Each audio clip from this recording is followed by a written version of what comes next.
எவனொருவன் விடாமுயற்சியோடு காலம் தாழ்த்தாமல் முயற்சி செய்கிறானோ, எவனொருவன் விடாமுயற்சியோடு காலம் தாழ்த்தாமல் முயற்சி செய்கிறானோ அவன் விடியும் முதுகு விட்டு ஓடவிடலாம் என்கிறார் திருவள்ளுவர். விடியாதறிவு என்று எதுவுமில்லை.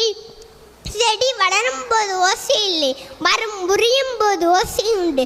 இப்படி வாழும் போது ஓசையின்றி வாழ வேண்டும். நமக்கு முயற்சியால் கிடைத்த வெற்றி பேச வேண்டும். நீங்கள் பெரிய முயற்சி செய்ய போது இந்த உலகம் உங்களை பார்த்து வீண் முயற்சி என்று சொல்லும். நீங்கள் வெற்றி பெற்ற பிறகு அதே உலகம் உங்கள் விடாமுயற்சியை பற்றி பேசும். உழைப்பு என்னும் ஊர்வலனான் கடை நடுவே துடுப்பிழந்தால் கை ரெண்டும் துடுப்பாகும். காலமும் என் கையருகே கரையும் என் கண்ணருகே என்று தாரக மந்திரமாக கொண்டு முயற்சி செய்கள். தோற்றுவிட்டோம் என்று கவலை இல்லை, ஜெயிக்க போகிறோம் என்று மகிழ்ச்சியில் முயற்சி செய்கள்.